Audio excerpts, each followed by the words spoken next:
করলেন। সাহাবীরা পরে কালেমা পড়ে পড়ে মুসলমান হওয়া শুরু করে দিয়েছেন। কিন্তু সাহাবীরা মুসলমান হওয়ার পরে বড় বিপদের মধ্যে পড়েছে। সন্তান ইসলাম ধর্ম গ্রহণ করার কারণে বাবা সন্তানকে ত্যায্য পুত্র করে বাড়ি থেকে বের করে দিয়েছে। ছোট ভাই ইসলাম ধর্ম গ্রহণ করার কারণে বড় ভাই ছোট ভাইকে গলা ধাক্কাতে বাড়ি থেকে বের করে দিয়েছে। কেউ বা ঘর হারা, কেউ বা বাড়ি হারা, কারো বা পেটের মধ্যে কোনো খাবার নাই, কারো বা থাকার মতো কোনো জায়গা নাই। এমন কঠিন বিপদের ভেতরে আমার আল্লাহ তাআলা সাহাবীদেরকে সান্ত্বনা দেওয়ার জন্য এই সূরা আনকাবুতটা নাজিল করেছে। জোরে বলেন না মারহাবা। এই সূরার প্রথমে আল্লাহ তাআলা ডাকতে বলেন আলিফ লাম মিম। এইগুলো হলো হরফে মুকাত্তার, যার অর্থ একমাত্র আল্লাহ তাআলা ভালো জানে আর দুনিয়ার কেউ জানে। আরো জোরে বলেন জানে। আল্লাহ সর্বপ্রথম হরফে মুকাত্তার দিয়ে শুরু করলেন। 2 নম্বর আয়াতে আল্লাহ তাআলা বললেন আসিবান নাসু আইয়ুতরাকু আইয়াকুলু আমান্না। মানুষেরা কি মনে করেছে ঈমান এনেছি এই কথা বললেই আমি তাদেরকে ছেড়ে দেব, অথচ আমি আল্লাহ তাআলা তাদের ঈমানের পরীক্ষা গ্রহণ করব না। ওয়ালাকাদ ফাতান্নাল্লাযীনা মিন ক্বাবলিহিম। অথচ ইতিপূর্বে এই পৃথিবীর জমিনে যত নবী রাসূল বিদায় নিয়ে চলে গেছে আমি আল্লাহ তাআলা তাদের ঈমানের পরীক্ষা গ্রহণ করেছি। সুতরাং জেনে নাও কিয়ামত পর্যন্ত ঈমানের দাবি যারা করবে আমি আল্লাহ অবশ্যই অবশ্যই তাদেরকে ঈমানের পরীক্ষা গ্রহণ করব। আল্লাহ তাআলা কি বলতেছে আপনারা কি বুঝতে পেরেছেন? আল্লাহ তাআলা বলতেছে মানুষেরা কি মনে করেছে ঈমান এনেছি এই কথা বললেই আমি তাদেরকে ছেড়ে দেব, অথচ আমি আল্লাহ তাআলা তাদের ঈমানের পরীক্ষা গ্রহণ করব না। ওয়ালাকাদ ফাতান্নাল্লাযীনা মিন ক্বাবলিহিম। অথচ ইতিপূর্বে যত নবী রাসূল বিদায় নিয়ে চলে গেছে আমি আল্লাহ তাআলা তাদের ঈমানের পরীক্ষা গ্রহণ করেছি। সুতরাং জেনে নাও কিয়ামত পর্যন্ত ঈমানের দাবি যারা করবে আমি আল্লাহ অবশ্যই তাদেরকে ঈমানের পরীক্ষা গ্রহণ শুধু করব না, করবই। জোরে বলেন কর। সুতরাং আজকের আলোচনার সাবজেক্ট হলো পরীক্ষা। জোরে বলেন আলোচনার সাবজেক্ট কি? আরো জোরে বলেন আলোচনার সাবজেক্ট কি? তার কারণ ওয়াজ শোনার আগে ওয়াজের বিষয় বা সাবজেক্ট ঠিক করতে হবে। তার কারণ বাংলাদেশের বিশাল বড় বড় বক্তা 1 লক্ষ টাকা হাদিয়া আগের দিনে দিতে হয়, আবার হুজুর বাই করে নিয়ে আসবে না, বাসে আসবে না, হেলিকপ্টার করে হুজুরও আনতে হয়। এরকম হুজুর আছে না নাই? এরা আসার পরে 2 ঘন্টা ওয়াজ করে চলে যায়, পরের দিন এলাকায় গল্প হচ্ছে কেমন চাচা গতকালকে ওয়াজ কেমন হলো? চাচা বলতেছে ওয়াজ হয়েছে ফাটাফাটি। আছে না নাই? তখন জিজ্ঞেস করে চাচা চাচা ফাটাফাটি যে ওয়াজ হলো গতকালকে ওয়াজের বিষয়টা কি ছিল? তখন চাচা বলতেছে তা তো মনে নাই। এইরকম শ্রোতা আছে না নাই? আপনি পরীক্ষা খুবই ভালো দিয়েছেন কিন্তু পরীক্ষার হলে নামও লেখেননি, রোল নম্বরও লেখেননি, পাস না ফেল। এই জন্য সারা রাত জেগে ওয়াজ শুনে লাভ নাই যদি ওয়াজের বিষয়টা বোঝা না যায়। তাহলে চিৎকার করে বলেন আজকের আলোচনার বিষয়টা কি? পরীক্ষা। জোরে আলোচনার বিষয় কি? আরো জোরে। সাউন্ড নাই। এই যে আমি বসে আছি একবারে মাঝখান দিয়ে সোজা, ডান দিকে এক ভাগ বাম দিকে আর এক ভাগ। আপনারা মুখ বন্ধ করে থাকেন, আপনারা বলেন তো দেখি আজকের আলোচনার বিষয় কি? আরো জোরে। আপনারা মুখ বন্ধ করেন, আপনারা বলেন তো দেখি আজকের আলোচনার বিষয় কি? ওরে বাবা, কেন ভাগ করে দেন? সাউন্ড বেশি হচ্ছে, তার মানে আপনারা হিসাবে করতেছেন না। ভাই হালকা রিভাব দেন। আমার প্রিয় বন্ধুগণ মুসলমান ভাইরা গভীর মনোযোগ।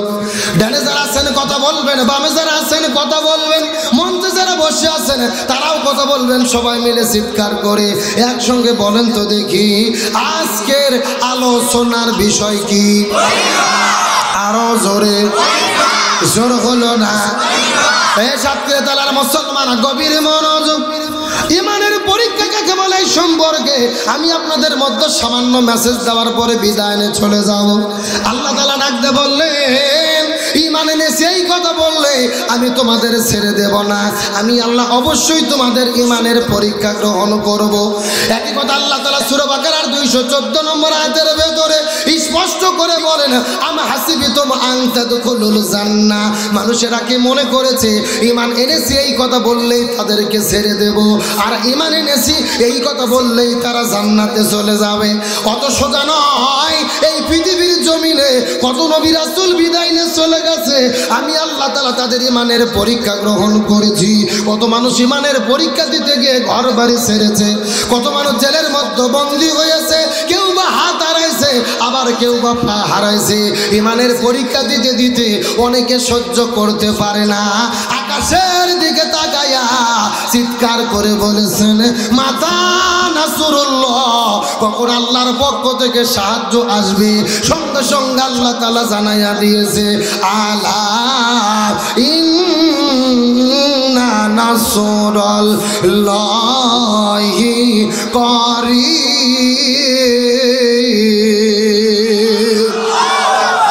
আল্লাহ তাআলা ডাকতে বলে পৃথিবীর মানুষেরা ভালো করে বোঝার চেষ্টা করো, ইমানদার ব্যক্তিদের পরীক্ষা যে এই জায়গার মধ্যে শেষ হয়ে যায়, আমি আল্লাহ তাআলা ওই জায়গার মধ্যে আমার সাহায্য শুরু হয়ে যায়। সুবহানাল্লাহ বলেন। ইমানের পরীক্ষা কাকে বলে আমি আপনাদেরকে কি দিয়ে বোঝাই? এই সাতটা তালার মুসলমান চিৎকার করে বলেন তো দেখি, মুসলমানদের জাতির পিতার নাম কি? যারা বলতেছেন এরা কারা? এদের অন্য কেউ আছে নাকি? লক্ষণ তো ভালো না। চিৎকার করে বলেন মুসলমানদের জাতির পিতার নাম কি? কে বলেছেন? মিল্লাতাম আবিকুম ইব্রাহিম ওয়া সাম্মাকুমুল মুসলিমিন। আল্লাহ তাআলা ডাকতে বলেন হে পৃথিবীর মুসলমানের, তোমাদের জাতির পিতার নাম হলো হযরত ইব্রাহিম আলাইহিস সালাম, আর আমি তার মাধ্যমে তোমাদের নাম রেখেছি মুসলমান। কথাগুলো সুন্দর করে বোঝার চেষ্টা করবেন। হযরত ইব্রাহিম আলাইহিস সালাম ঈমানের পরীক্ষা দেওয়ার জন্য যখন চলে গেলেন, হযরত ইব্রাহিম আলাইহিস সালাম দ্বীনের দাওয়াত দেওয়ার জন্য যখন নমরুদের কাছে চলে গেছে, দ্বীনের দাওয়াতটা দেওয়ার কারণে হযরত ইব্রাহিম আলাইহিস সালামকে নমরুদ অগ্নিকুণ্ডের মধ্যে ফেলে দিল। আমাদের জাতির পিতা হযরত ইব্রাহিম আলাইহিস সালাম ওই অগ্নিকুণ্ডের ভেতরে এক নয় দুই নয় 40 দিন পর্যন্ত আটকা ছিল। জোরে বলেন কতদিন? আরো জোরে। এখন আমি আপনাদেরকে জিজ্ঞাসা করি, বলেন তো দেখি এ সাতক্ষীরা তালার মুসলমান চিৎকার করে বলেন তো, ইব্রাহিম নবীকে যে আগুনের মধ্যে ফেলে দেওয়া হলো, ইব্রাহিম নবী কি চোর ছিল? ডাকাত ছিল? নারী ধর্ষণ করেছিল? তাহলে কিসের জন্য ইব্রাহিম নবীকে আগুনের মধ্যে ফেলে দেওয়া হলো? কালেমার দাওয়াত দেওয়ার কারণে ঈমানের পরীক্ষা দিতে গিয়ে হযরত ইব্রাহিম আলাইহিস সালাম 40 দিন পর্যন্ত আগুনের মধ্যে ছিল। এখান থেকে বোঝা গেল এ তালার মুসলমান আমরাও যদি ঈমানের পথে চলি, ঈমানের কথা বলি, ঈমানের আন্দোলন করে ওই ইব্রাহিম নবীর মতো মাঝে মধ্যে আমাদেরকেও আগুনে ঝাঁপ দেওয়া লাগতে পারে। আরো জোরে কোন কথা ঠিক কিনা? ঈমানের পরীক্ষা কাকে বলে আমাদেরকে গভীর মনোযোগ দিয়ে বুঝতে হবে। হে সাতক্ষীরা তালার মুসলমান, গভীর মনোযোগ। বর্তমানে তাম পৃথিবীর ভেতরে সবচাইতে ঈমানের বড় পরীক্ষা দিচ্ছে আমার ফিলিস্তিনের মুসলমান ভাইরা। আজকে যেই জায়গায় হাজার হাজার মুসলমানদেরকে গুলি করে করে হত্যা করা হচ্ছে, আমার মহিলা মা বোনদের পেটের মধ্যে গুলি করে হত্যা করা হচ্ছে, ছোট ছোট শিশু বাচ্চাদেরকে গুলি করে হত্যা করা হচ্ছে, তারপরও ফিলিস্তিনের মুসলমানেরা এখন পর্যন্ত টিকে আছে একমাত্র ঈমানের শক্তিতে। ঈমানের শক্তি কাকে বলে গভীর মনোযোগ দিয়ে ভালো করে বুঝবেন। একটা ঘটনা শোনার পরে আশ্চর্য হয়ে যাবেন। ওই ফিলিস্তিনের মুসলমানদের নেতৃত্ব দিচ্ছে যে সংগঠন, তার নাম হলেন হামাস। এই হামাসের কর্ণধর মুহতারাম ইসমাইল হানিয়ার, তার ঈদের 2 দিন আগে তার পুত্র সন্তানকে ইসরায়েল হানাদার বাহিনীরা শহীদ করে দিয়েছে, তার নাতি নাতনিকে শহীদ করে দিয়েছে, নিজের সন্তানকে হত্যা করেছে, নাতি নাতনিকে হত্যা করেছে। 1 নয় 2 নয় 3 দিন পার হয়ে গেছে। ইসমাইল হানিয়ার যিনি স্ত্রী উম্মে আব্দুস সালাম, তিনি অসুস্থ, হসপিটালে ভর্তি ছিল।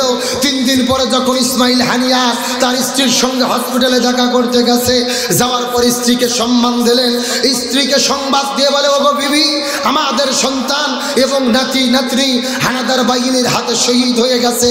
এই কথা শোনার পরে ইসমাইল হানিয়ার স্ত্রী উম্মে আব্দুস সালাম সঙ্গে সঙ্গে নামাজের সিজদায় পড়ে গেল। 2 রাকাত নামাজ আদায় করার পরে আল্লাহর প্রশংসা আদায় করে 2 হাতের মধ্যে নখ বের করে ভিসিন্ন দেখাইয়া ওই জাদ্দালদেরকে ইসরাইল হানাদার বাহিনীদেরকে জানাইয়া দিল, আমার সন্তানদেরকে নাতি নাতনিকে শহীদ করেছো, এই জন্য কোনো টেনশন নেই, আমাদের সঙ্গে সন্তানের দেখা আল্লাহ জান্নাতে করে দেবে। আল্লাহু আকবার বলেন। ইমানের শক্তি কাকে বলে? ইমানের পরীক্ষা কাকে বলে?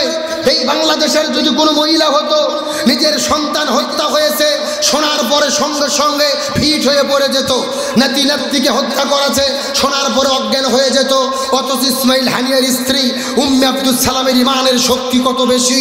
সন্তান হত্যা হয়েছে, নাতি নাতনি হত্যা হয়েছে, তারপরে তার মনের মধ্যে টেনশন নেই। 2 রাকাত নামাজ আদায় করে আল্লাহর শুকরগুজার করে আল্লাহকে বলে, আল্লাহ আমার সন্তানদের সঙ্গে তুমি জান্নাতে দেখা করার ব্যবস্থা করে দিও। এবং 2টা নখ বের করে ভিসিন্ন দেখায়া ছবি ছেড়ে দিয়েছে ফেসবুকের ভেতরে। তামাম পৃথিবীর জালেমদেরকে বুঝাইতে চাচ্ছে, আমার সন্তানদেরকে হত্যা করে তোমরা পরাজিত করতে পারোনি, বরং আমরাই বিজয়ী হব, ইমানদারদের জন্য কোনো ভয় নাই। আল্লাহু আকবার বলেন। এইরকম মায়ের দরকার আছে না নাই? আজকে বাংলাদেশে যারা ইসলামী আন্দোলন করে, এই জমিনে দিন প্রতিষ্ঠার কাজ করে, এই জমিন ইসলামী প্রতিষ্ঠার জন্য কাজ করে, এই যুবকদের বাবা আমার ইমানের শক্তি যদি এইরকম হতো, প্রত্যেকটা মা যদি তাদের সন্তানদেরকে ইসলামী আন্দোলনের কর্মী হিসেবে গড়ে তোলার জন্য উৎসাহ দিত, আমার মনে হয় এই বাংলার জমিনে দিন কায়েম হতে 2 ঘন্টার বেশি সময় লাগতো না। অথচ মা বাবাদের মধ্যে ইমানি শক্তি নেই।